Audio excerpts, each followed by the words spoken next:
time is running out. Time is running out for the Nigerian government and the terrorists in Nigeria. You know, say Trump tell the Nigerian government, say, make una move fast. We don't give you time.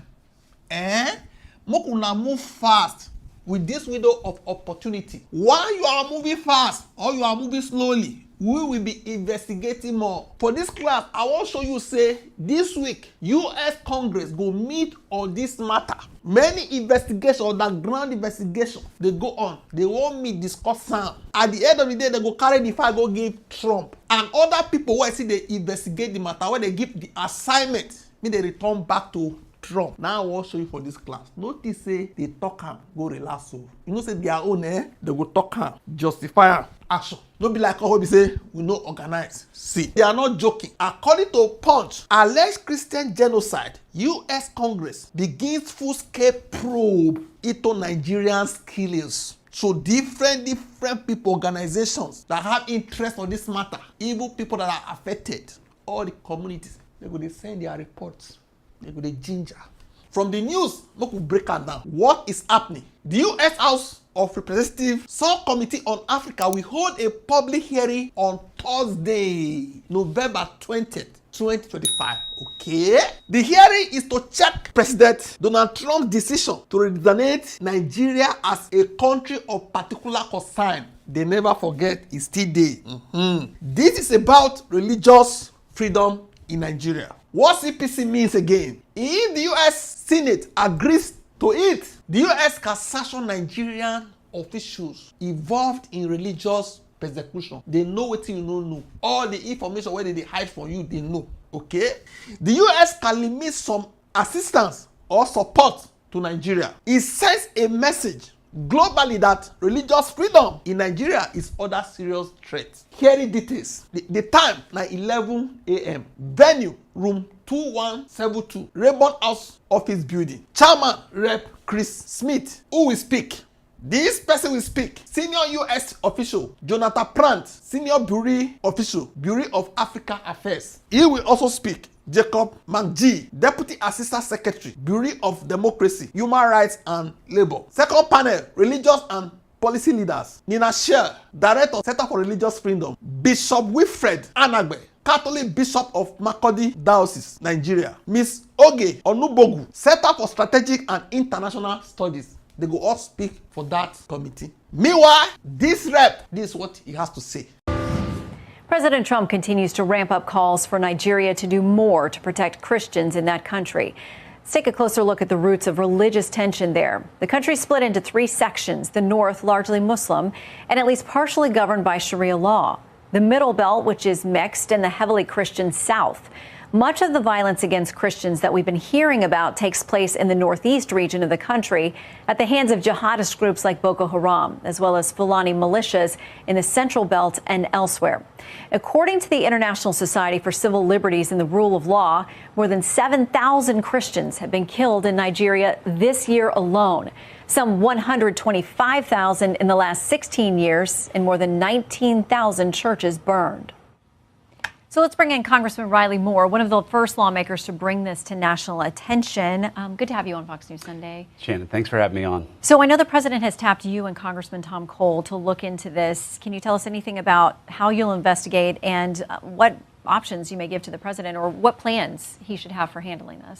Yes, we've already started that investigation, and it's the House Appropriations Committee, and we're working with the other relevant stakeholders in Congress, including the House Foreign Affairs Committee, also working with leadership and their staff as well, to present findings to the president here as soon as we can. And once we have some real ground truth from our perspective, obviously we've been working with the State Department, the NSC as well, and the White House staff, and we're in constant coordination and communication on this issue, but we're going to get to the bottom of this. And obviously the map that you just showed really highlights the tragedy that's going on there, how horrific this is, these killings of these Christians, our brothers and sisters in Christ. But we, and as President Trump has stated, we're going to stop this. Well, he's talked about potentially boots on the ground there, going in guns a-blazing. But I want to read something from Nigeria's president. He says the characterization of Nigeria as religiously intolerant doesn't reflect our national reality. Religious freedom and tolerance have been a core tenet of our collective identity and shall always remain so. Nigeria opposes religious persecution and does not encourage it. He says the picture we're getting here is not accurate. You know, unfortunately, that is completely false. I mean, there are states in Nigeria that have blasphemy laws, people who are facing the death penalty right now for blasphemy against Islam. There's a person currently right now who's held in prison for defending himself from attack from a Muslim militant from the Fulani tribe. He defended himself, and he's facing the death penalty. So, no, there's serious persecution happening in Nigeria. I know the president, Tinubu, is in a difficult position in trying to protect his interests there in that country, but they are complicit in this to one degree or another with statements like this.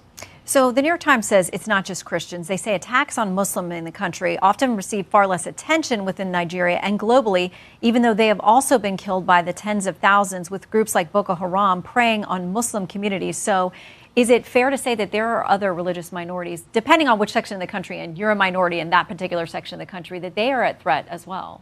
Look, there are Muslims that are being killed here, but the deaths that we have been able to garner from the facts on the ground, it's 5 to 1. 5 to 1 Christians versus other minorities, other religious affiliations in that country. Now, there are Shia Muslims there. These terrorists are Sunnis, Salafists, who are doing these attacks. So, of course, the Shias are going to also be targeted in this. But it is 5 to 1 Christians who are being killed in Nigeria. What can the U.S. do? Quickly, what should we do? Do we have a role in something that seems to be an internal dispute in a different sovereign country? I think we absolutely do. Look, we're a Christian nation and a nation that believes in values and virtues of standing up for people who are being persecuted. That designation the president just did, a country of particular concern, unlocks 15 different levers that the president can use against that country, sanctions being one of them, withholding development dollars, restricting financing from international institutions. So there's a lot that could be done there, but the president has put all options on the table, including military kinetic action. Okay, please keep us updated. You don't hear the update, Abi? Okay. This man, Dick Donnelly, he thought say, instead of saving the life of Christians, the Nigerian government has engaged in a campaign of media manipulation in an attempt to cover up genocide. See? Everything what they do, they see. They say instead of taking action against terrorists, they went for manipulation in an attempt to cover up genocide in Nigeria. Okay, as all evil governments try to hide their role in genocide, the Nigerian government of Bola Tinubu has proven its complicity and guilt. Okay, he bring out this Daily Post Nigeria. Say, me I go check this news whether it exists. Now I go check and true.